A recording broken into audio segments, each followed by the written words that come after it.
I'm Shalina Tobin, aka Posh Nosh Gal, and today I'm joined by Michelin chef Rafael Cagali. Born in Sao Paulo in Brazil, Rafael has traveled Europe refining his craft at Michelin-starred restaurants in Italy, Spain, and the UK before joining forces with Paulo Errado to create the amazing Terra restaurant in London. Hi, how are you? Hello, Shalina. How are you? I'm very well, thank you. How are you holding up during the second lockdown? Good. Well, I guess as good as it can be. But here we are again. Another challenge to face. But I think is this time around, we kind of was a little bit more aware that it's coming, other than the first one that was just out of the blue happened, and we had so many bookings, and this time now we kind of were a little bit prepared, let's say. But yeah, here we are again. So hopefully this time it won't be for too long, Yeah. and hopefully we can come back by next month sometime. Let's say this. Yeah, we've all got our fingers crossed there's not going to be any extensions of the lockdown. And so I know you haven't gone down the delivery route like many others have, but is that something that you gave some thought to? Um, I think the going down that route, there was a different strategy to be put in place. The first lockdown, when it happened, I wasn't expecting to long this lasted this time. Two, it was 4 months, and we wasn't expecting this much. But then at the beginning, I was kind of, I thought it was going to be a quick one, but then, throughout the lockdown, you think, oh, this actually is going to take it longer. But then you think, oh, what are you going to do? I think I was more, I think having the help from the government keeps you positive, and you have a little faith that you can keep things rolling. Uh, Going down towards the delivery, I would have to, strategy the food and the restaurant differently, which is a lot effort, is a lot of work, and it wasn't something that I was particularly keen on to do, to be honest. So I kind of left it on the side. There are sometimes moments that you think, oh, maybe do something, but then again, the food that you do in the restaurant, it doesn't suit a delivery. You wouldn't want it to take it home and eat Yeah, it. often doesn't travel well. No, it doesn't. So you would have to think different menu, different food, but so I kind of like put it there on side. So Right. And as you know, I was at your restaurant just before the second lockdown. I mean, the detail, the intricacies of the food is just exquisite. Tell us about the influences that help shape your menu. right, well, thank you very much. I'm glad to hear they enjoy. First of Love all, it. the menu is based around experiences that I've had in the past working for many great chefs, and that's where you kind of model the layout of the menu and involving the dishes as well, and just make it better or as good as it can be, let's say. So yeah, but I'm glad that you enjoy. Yeah. Well, talk to us about the influences about where you're from and, like from Brazil and how they Yeah. are coming into your food. Tell us about that. So yes, so I'm originally from Brazil, from São Paulo. So that's where I've grown up. Uh, and back home, I was, a teenager, and I was kind of going to university. So I was studying economics. So did like about a year and a half until I realized that that wasn't for me. So I was just kind of like I felt I was wasting my time. So I wanted to make a change in my life. So I decided to come to UK to learn a bit of English and give it a go. Then uh, my first let's say my first month I needed to find a job. You know, as a student, you need to find a job. So then I came to work. I went to working in the kitchen, and in the meantime, I was studying as well. So that was the beginning of everything. So I started feeling, you know, the passion, the love of food. That was something that I was really enjoying. You know, that atmosphere in the kitchen, that you're learning something, and I was feeling good for myself. Despite I had my mom had a restaurant back home, and I grew up in this environment, but I never felt that, you know, I want to be part of it one day. So it was just, you know, coming over here that was the first step, and you know, everything started from there.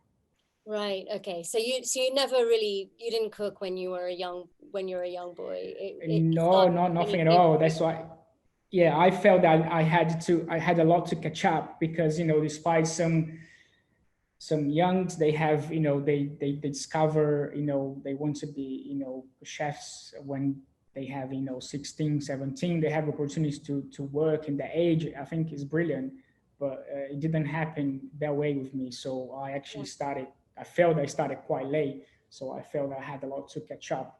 yeah, So that was a little pressure as well that you're putting yourself, right? So you just constantly, you know, you want to work in different places and learn. You know, I actually did Westminster College in here, but that was the part-time studying as well.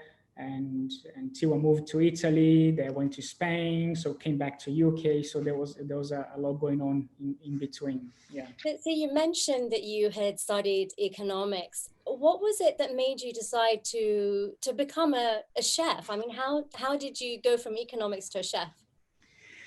Well, let's just say, how did I the first place went to economics, right? So it's like, you know, sometimes you're just like 18 and like a teenager, you know, it's pretty hard to make a decisions Mm, for the rest of your life, right? So, um, you know, my dad had you know, my grandparents had you know, a big business, like a soft drink factory back home. And I felt at that stage I would be able to, you know, follow their path. But, you know, it's kind of like forcing yourself into something, right? And then, you know, I think coming over here, like, you know, the first job I had was, you know, in the kitchen. So I think that kind of, you know, showed me that, you know, that could possibly be my career future. yeah. And yeah, so And so, I mean, okay, so let's talk about that. You had a great start with phenomenal chefs. I mean, you worked with first Stefano Baiocco and Keek da Costa, and then Heston Blumenthal, Simon Rogan. Talk to me about mentorship, and who would you consider has been your greatest mentor? well, it's not fair picking just one person, right? But you know, have chosen to work with those chefs because I felt that I had some sort of similarity on a style of the foods and had something, you know. I think it diverse yourself from the way you learn. It was a key for me, Mm, and you know, moving to different countries on my own, there is again is a massive learning curve, but not also about the job you're doing. It's about the culture and it's about the language as well. It's something that I always felt that you know, I was gaining as well. So yeah, so I think everything started pretty much when I moved to Italy, and I ended up have the opportunity to work with Stefano Baiocco, which is in Villa Feltrinelli in Lake Garda. So that place, I worked like over 3 years in there. That was amazing, um, you know, eye-open, and you're learning so much. And I think Stefano is the guy who, inspired me throughout, the growing, to what I am now, let's say, or but his passion for cooking, and he's always facing the challenging where he was, but now he's got 2 Michelin stars, and I think to see that progression is yeah, amazing, let's say. And so, and what advice would you give to young chefs of today? Well, let's just say that, let's say just, I think the generation nowadays is, it needs, they have great opportunities, a lot more than I would say that when I first started. We don't talk about, thousands of years ago, but it's just things are a lot more out there for you, let's say. Probably I would say just keep it believing, be super humble and keen to learn, and accept mistakes, and accept that you're going to be told off, right? And just don't get upset and run out and don't come back anymore. But those things, just embrace and learn as much as you can, and allow the time to do that. Don't just think that you in certain age that you've done for the rest of your life. Hey, you're going to still be learning until the day you die, let's say. So absolutely. Tell me how it was, your experience in kitchens that are such, they're such high stress environments, and they're such, strong male sort of dominating environments as well. There's a lot of male testosterone going around, and how do you cope with that? I felt that at some stage of my career, but also life, growing up, you're kind of teenager, you're going towards this adult, let's say, life. But I think the fact that being gay, it wasn't an easy situations that I had to face. That it wasn't easy, let's say.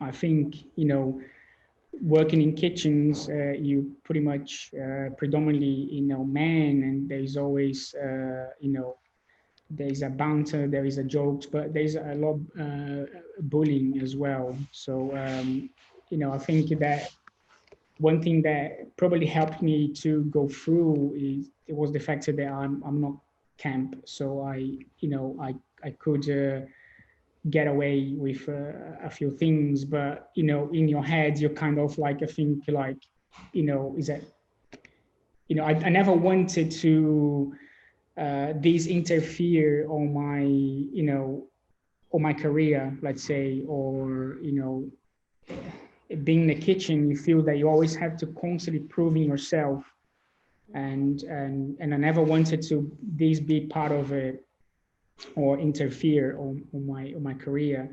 So but is the bullyings are in there, the jokes are in there. So obviously nowadays I'm married, and I'm happily who knows me knows me, that's it. So there's nothing to hide.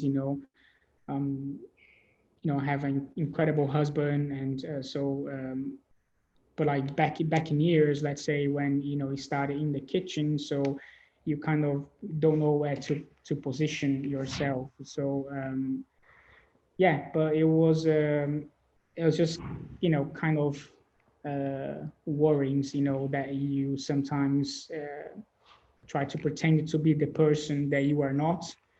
Uh, but yeah, but this is well over now, And do you feel that you would have been, you know, bullied or been subjected to more bullying had you been more open about being gay when you were working in restaurants at that time?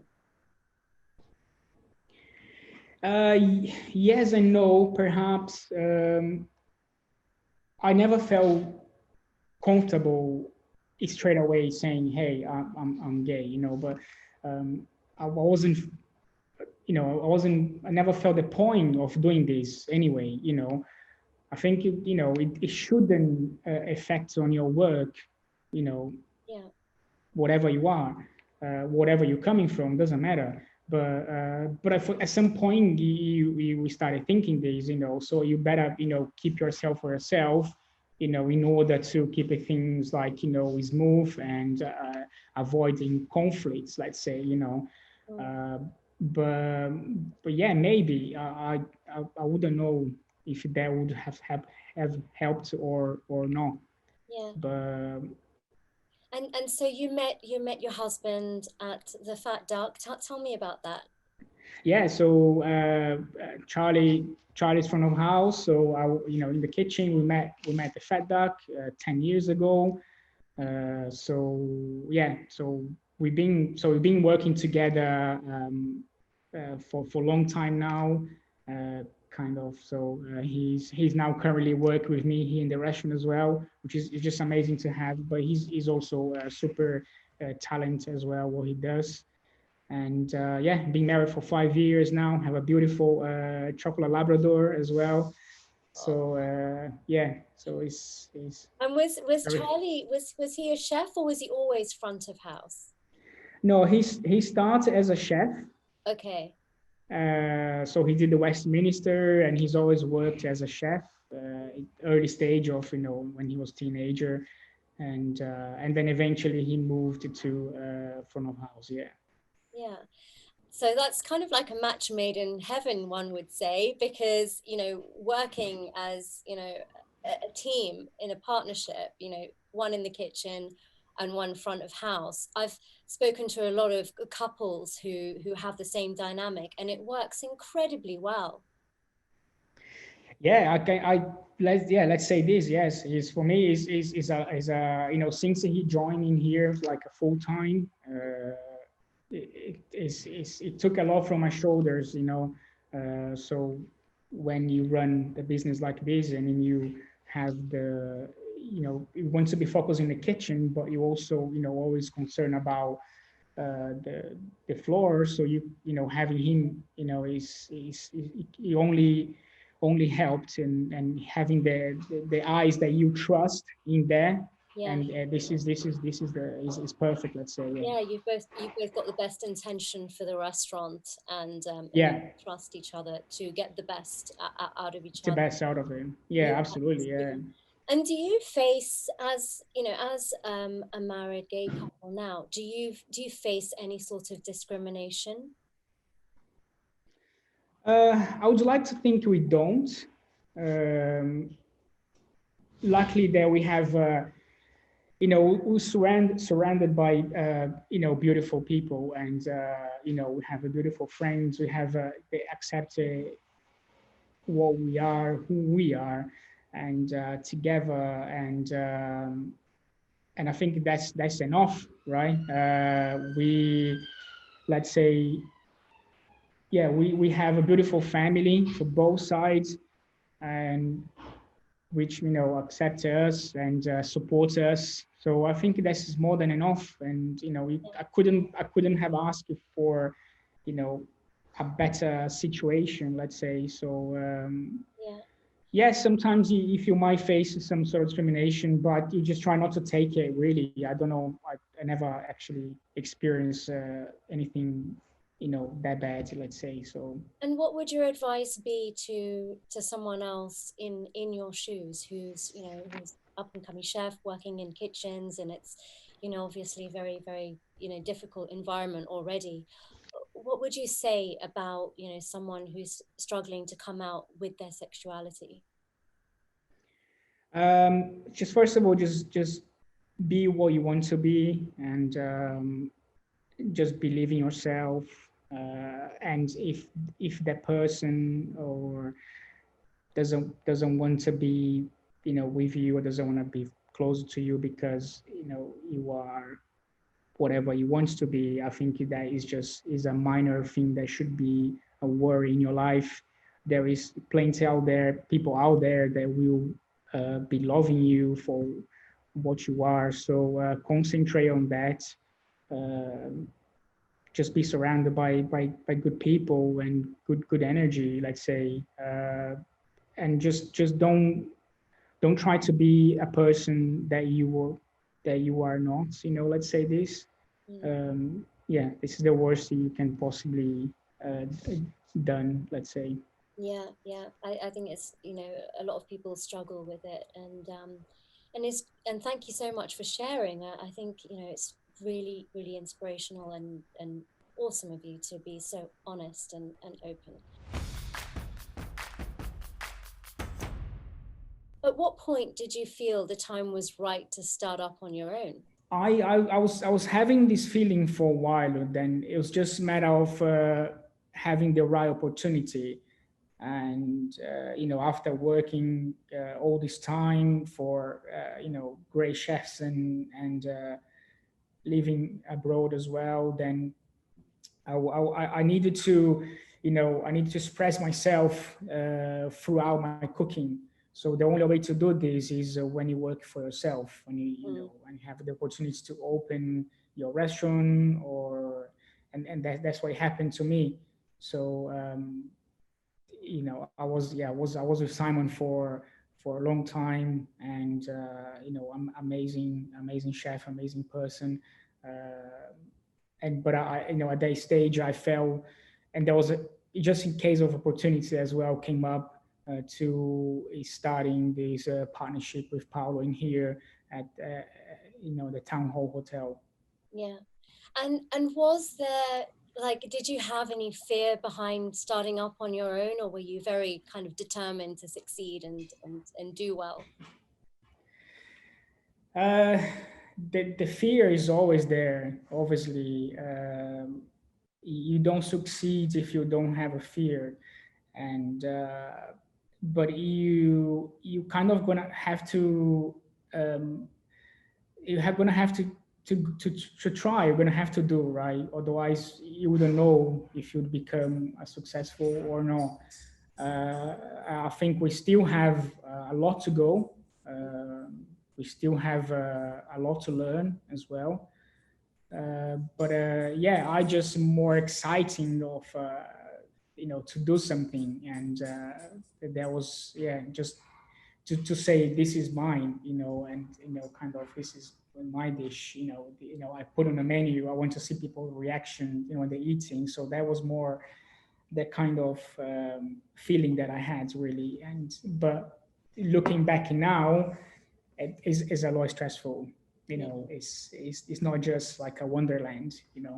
Yeah. So there is a lot more behind. So And so, okay, so well, let's talk about your menu. So you've got a 5, 7, and 10 course tasting menu. Is there a signature dish that runs through all the options? right. So we haven't been open for long enough, let's say, Yeah. to allow us to make many changes. I like it more to involve the dish.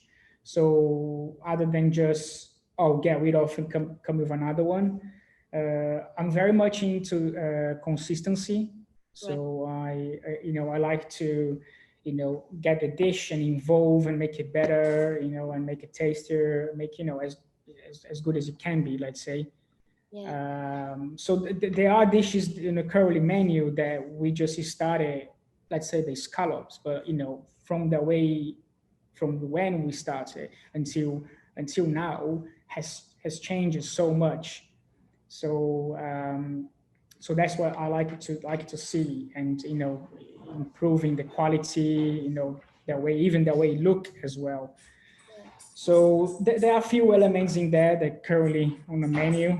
I wouldn't pick just one in particular. So you don't give diners like an actual menu as such. It feels very exciting when, you know, you don't really know what's coming. Is that suspense part of the theater at the restaurant? Yeah, so when we first decided to do this, I was personally for our, you know, it's going to be hard, you know, how people is going to accept this, and you know, just don't have nothing to choose, and we're going to have to be, you know, perfect all the time. You know, sometimes, you know, you go to a restaurant and you have, you know, tasting menu, and you have, oh, this dish I don't like it, this dish I, you know. So you know, being a blind tasting menu. So part of me saying yes is challenging, but is also exciting, right? So Yeah, you just kind of like a trust on, you know, on the chef, or trust on, you know, the experience that you're going to have it.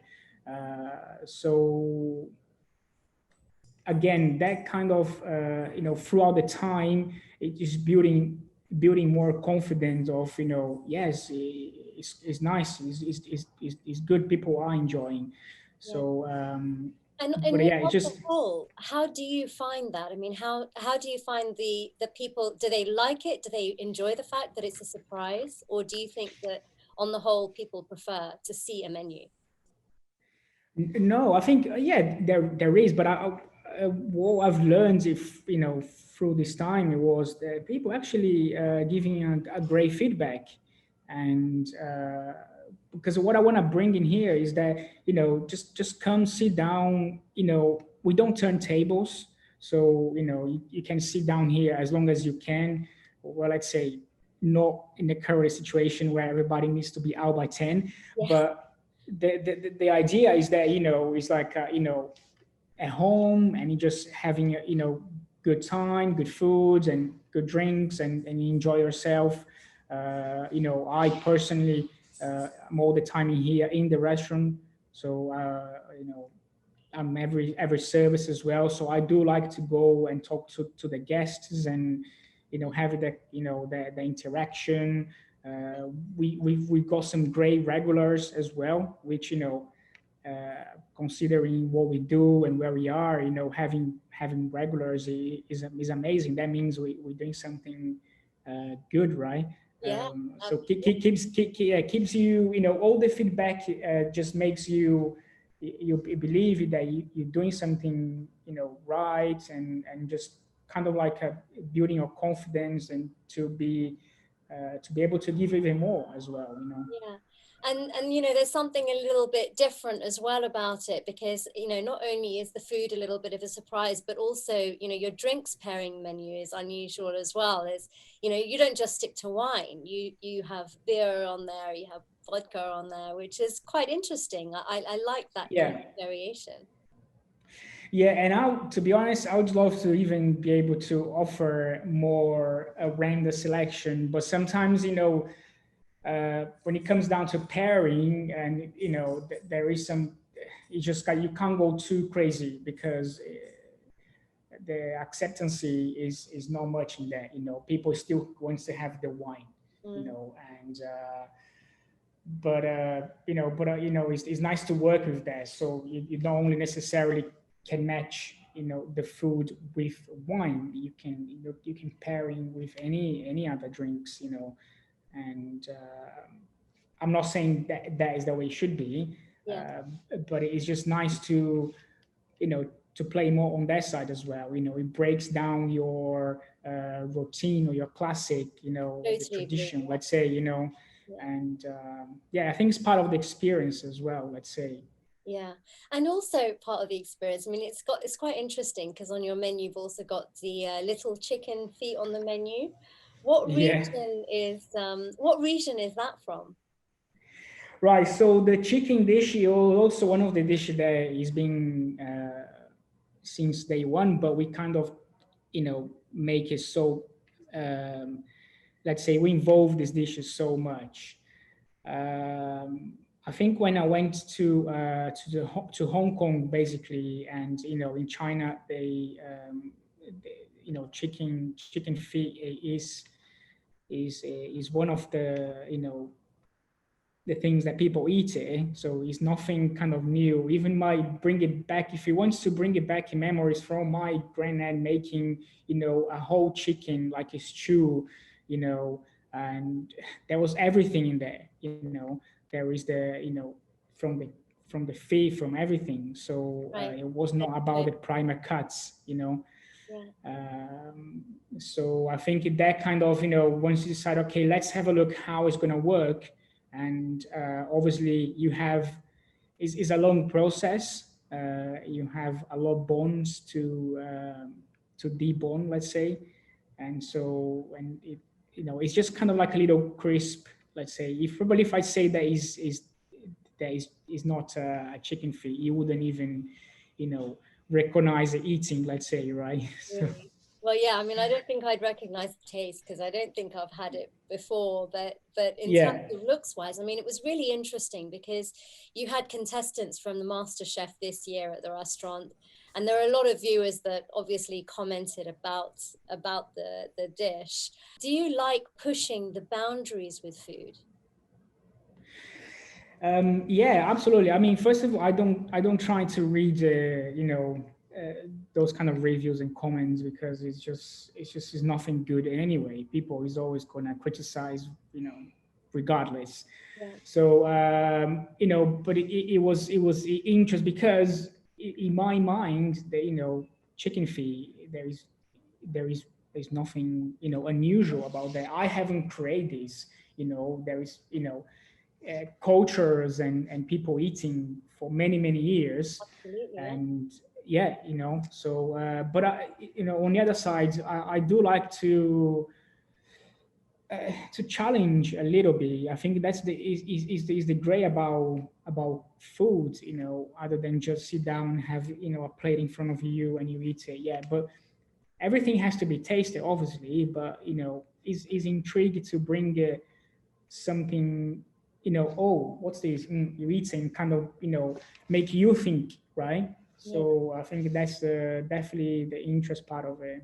Yeah, and I mean, how stressful was it to have a MasterChef contestants in the restaurant? I mean, did your guests know that it was a MasterChef series that day? How did it work?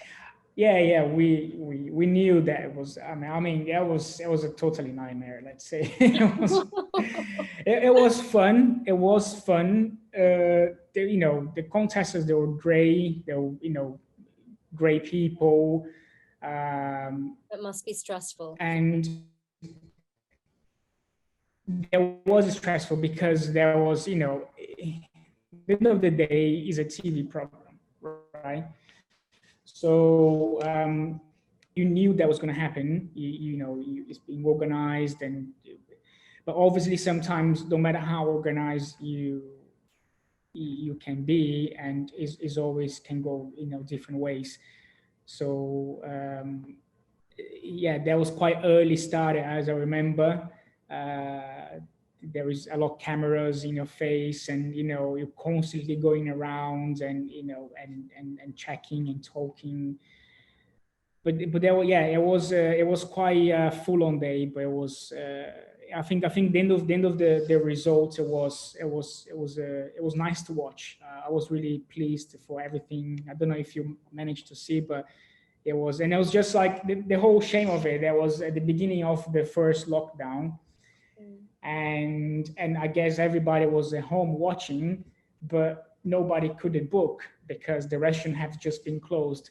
Yeah, So we were like, oh damn, it's a then shame. the website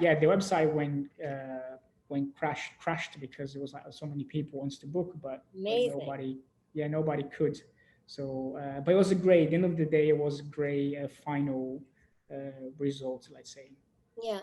Well, there's so much skill involved in your dishes. I mean, you were at the Fat Duck for some time, as I mentioned before, and that's where you learned molecular gastronomy. So, how much of what you learned there do you apply to your own cooking at the restaurant? Obviously, very little, because at the duck it's all about, there's a lot of technique involved. There was a lot machinery, particular machinery that I can't afford to have in my kitchen. Right. But I think the fat duck experience, it wasn't about the molecular gastronomy or molecular foods. I think that is beyond than that. The fat duck for me, it was an institutional. I've learned so much, but not only about cooking.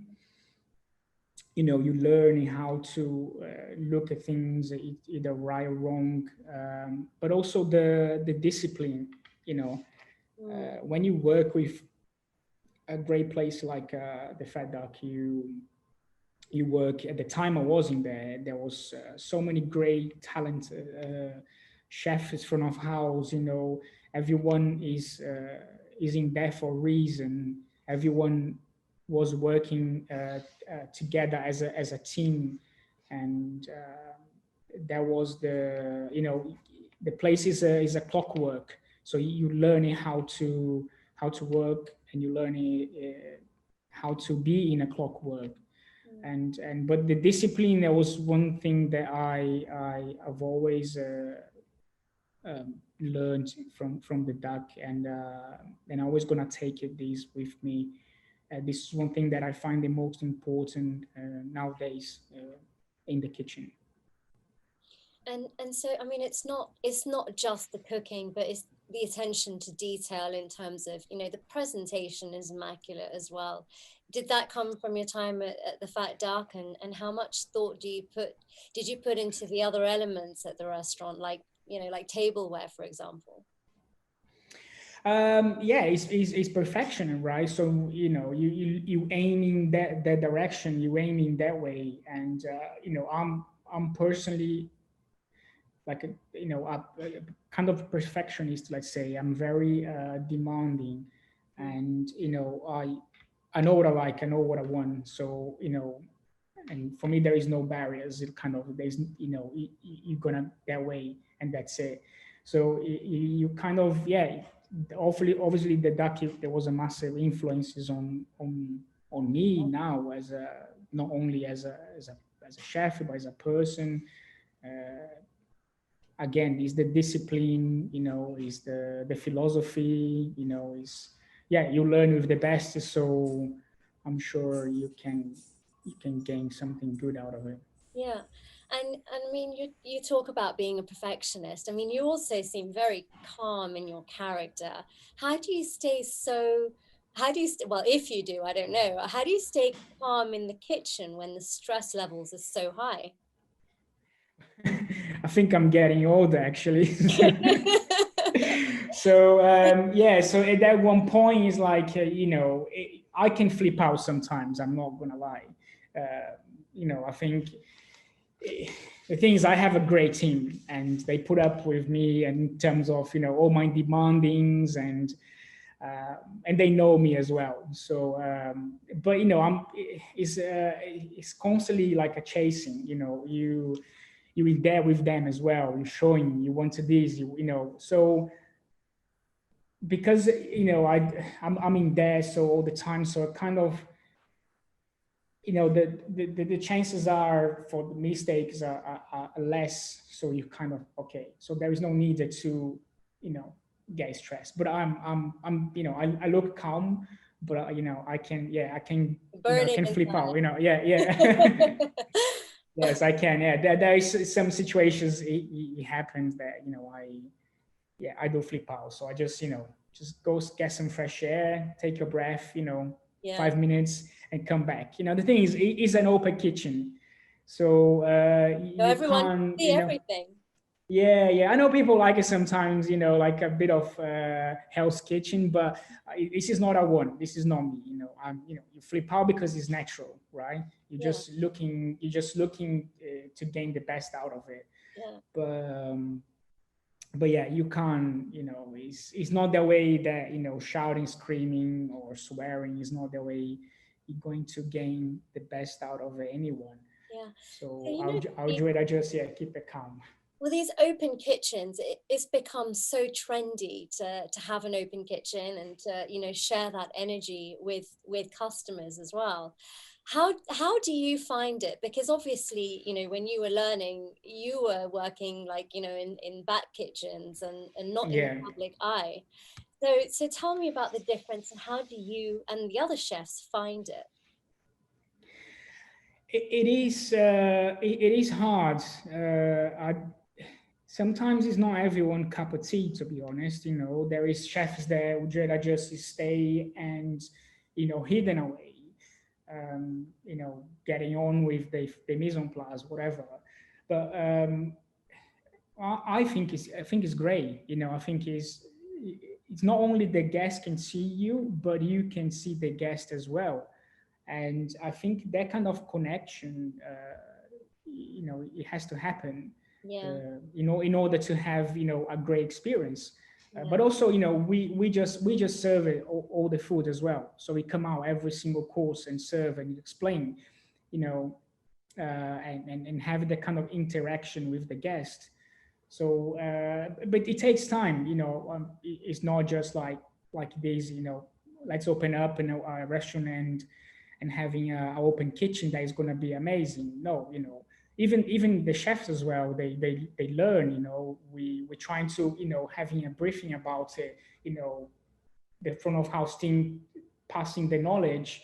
To the chef is how to serve, how to present, or because we all have our ways of doing things, right? So, but yeah, when it comes down to the dining room, you have even to learn how to walk, let's say. yeah. So It, yeah, there.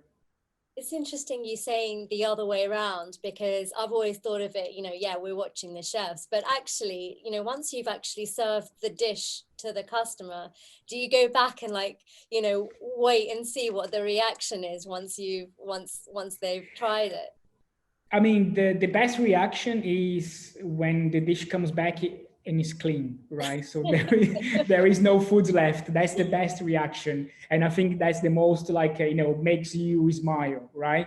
Yeah, sure. Sometimes like if something comes back and you say, yeah, what is this? Why? You just no, but that's it. They just don't want to eat. That's it. You have to kind of learn as well how to respect the diners as well. So it is a kind of connection. It's not just like as a diner sitting down, wow, it's beautiful, the chef's working, it's great. No, it's about us, you know, I'm not gonna say we like staring at you and watching you eating, but you can have a little, wandering around what's going on, what they're eating, but also it's help us to be, prepare in advance. Let's say if you knowing that you finishing a course, that means, okay, the next course, let's get ready because it's a quick, let's say, turn as well. So you're in partnership with Paulo Arado. How involved is he in the business? Because he's based in San Sebastian. Yeah, so Paul and I have a great relationship. So we started this adventure together with Paulo. We met at the Fat Duck when I was working there. He came in for like a month stage. Then we get on together, and after many years, we took different paths, but like we kept in touch as a friend.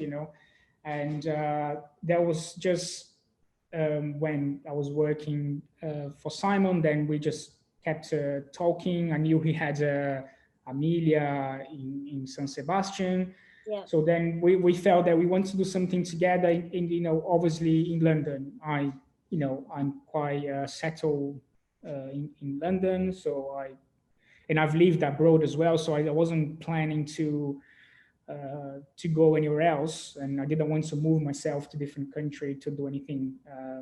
There were opportunities again before this, but we're going to stick to London. So there was the opportunity to take over this beautiful space. Mm-hmm. I felt at the time that was like I couldn't believe it because it's such an icon place. Had two great restaurants Yeah, and it the was space the space yeah the space is Nuno Mendes. The history yeah is really special. the history was yeah, and I was like, okay, this is happening. So it took some time because the time we took over, that was about September 2018, and then we're thinking, oh, okay, let's open by Christmas, but then was like, it's crazy, it's too quick. So we opened in end of January 2019. And then Paulo has Amelia, obviously, and then that's his main baby, but we do, that's why he's concentrating Amelia, and then I concentrate myself in here. Yeah. The good thing is Paulo had his business previously, so which helped myself as well, and helped us here to get things moving a little bit quicker and faster. And so that's the way it developed. And obviously we're still in touch. We talk a lot, about things, and we have similarities in food style and the style that we both doing. The only thing we don't talk is about football. Obviously, I'm Brazilian, he's Argentinian, so we don't talk about football. But, Brilliant. Yeah, keep it civilized. Yeah, sure. So how much, I mean, in East London is a really interesting location. So I'm guessing it was more about the site than the location, was it? Or were you very happy with both? Because there's only I think 2 Michelin starred restaurants in East London. Yeah, well, this particular area in here, Mons are very close to us, and again is another amazing place. And but it wasn't. It was just about the site at the first. We just felt that the space is exactly what we need in terms of the capacity of in terms of the food that we want to provide. It was perfect site. And I mean, I think this part of London, let's say we are not far from Shoreditch, which is a massive boom now. But Bethnal Green is still in developing. Yeah. So I believe that in a few years in time there will be pretty much like a Shoreditch, let's say, right? Yeah. But yeah, the location is great. It's got his ups and downs. Sometimes unusual things happen, but I think this is part of the scene. And doesn't put me off at all. So yeah, it's just nice. I think it's actually nice. Actually, thinking about it, you just in the glamorous area, in Mayfair, you just like you try to bring the people towards this part of London as well. Yeah. So it must be really nice to be part of regeneration in that area, and you're bringing Michelin fine dining to that space. And I think that's really special to be part of that, to be part of the growth. But speaking about Michelin, the awards are postponed until early next year. How important do you feel the stars are given the current situation? Well, I felt that since we got the star, it helped massively on the business side. A part of the pride of gain, and it's kind of I have always worked for Michelin chefs and with the Michelin restaurants. So for me, is really kind of emotional when happened in such a short time, especially. But yeah, it's crucial. And nowadays, I think you have that kind of guest that are looking for that kind of experience. That's what we're trying to offer here. We know like a everyday kind of everyday dining restaurant, but I think having the differences and presumably help to more the business, let's say. But yeah, so now everything got postponed until next year. So I think is being the best thing could ever happen to us and to me personally. Obviously, I couldn't be, prouder than having this achievement and so yeah. So let's just keep pushing. Let's say, right. And are you pushing for a second star? Is that your aspiration? Well, I don't. I'm not like I don't like to talk about like much of, let's say. I don't say this. I don't. I just like to. For me, I'm aiming here is the diners come and enjoy the experience. Yeah. I want to. I'm not gonna say I want to have the best restaurant. No. For me, it's about providing amazing experience. What for me makes me more than anything happier having a guest coming here and leaving this place happy and satisfied. That's what we're here for. Yeah. We I think there is much more that I want to do for the Terra, and I think there is much more we can do, and I think there is much more than we can achieve. Mm-hmm. We have a great team, and I think everybody is just so hungry, and we had since we opened the restaurant, there was ups and downs. There was moments that we were very quiet, and it's like, oh my God, how are we gonna do? And but I think especially these years where we started the beginning of the year, super actually January, February it was amazing. And it was like, okay, good year. I was just hoping for a good year. Then everything happened back in March, and then it's been like up and down. Yeah. But although we've been pretty much fully booked, the restaurant is, yes, we had to reduce the amount of the guests that we normally take. Yeah. But we feel that there is as a crowd coming in, there is more people knowing about us, which is more important. Yeah. At the beginning, we're just like, or who is these guys in the middle of Bethnal Green? What are they doing? It's like, what, they don't have a menu? What the hell is going on? So Yeah. it's like, we're like, we kept it quiet. It wasn't, I guess, a big opening.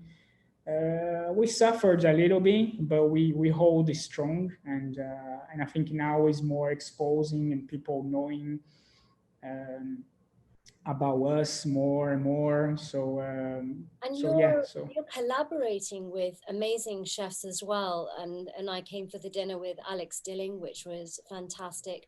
Are there other chefs that you're, collaborating with or plan to when you open up? Yeah, absolutely. I haven't done many collaborations. There, working with Alex was amazing, and there was luckily they managed to do this before the Yeah. closing the doors. Yeah. You But yeah, I was planning to. Well, I still want to do, but I'm hopefully. Well, I was going to do this year, but now forget about. But definitely by next year, I want to bring Eduardo from Moms and Endo here for like three of us, one eye only kind of thing. So Oh, yeah, I think wow. I That think those guys are amazing. And also, we got the Michelin, our first Michelin last year together. So we kind of, got to know each other, and sounds lovely. yeah. So hopefully we can pull this together by next year. So, Raf, tell me something about yourself that I couldn't possibly know. Ooh, well, I'm not sure. Like, I don't know. Possibly. Well, there's a funny thing. I don't know. Not many people knew actually. There's a story, but like, I placed some Ninja Turtles toys around the restaurant, right? So I started off with Rafael, which is me. Okay. But the Ninja Turtle was when I was teenager. My nickname was Turtle, right? So because I had little chubby cheeks and like the turtles, and so everything was a little bit coming together. So yeah, so I think the guys knew this recently. When I think the guys say, "Oh, why is Ninja Turtles everywhere?" And then I like, okay, no, well, guys, this is one of the reasons that I started with the ninja, uh, turtle theme, let's say. That's pretty cute. I can't say that I saw any Ninja Turtles when I was there. I think we went straight to the back. Are they just in the Yeah, yeah. There's two like each side. Even Mr. Splinter is also somewhere, right? But yeah, all the team gathering is spread around the restaurant, let's say. Yeah. Um, Awesome. I did not. So next time I I come, guess, I yeah. will look out for Raph the Ninja Turtle. Yeah, for sure. Yeah. Okay, well, thank you so much for chatting to me. It's been an absolute pleasure getting to know you better, Raph. And guys, if you want to follow Rafael, he's on Instagram. Raph, just remind me what your Instagram handle is, please. So it's Rafa Cagali. So that's my surname. Perfect. And I'm at Posh Noshgal.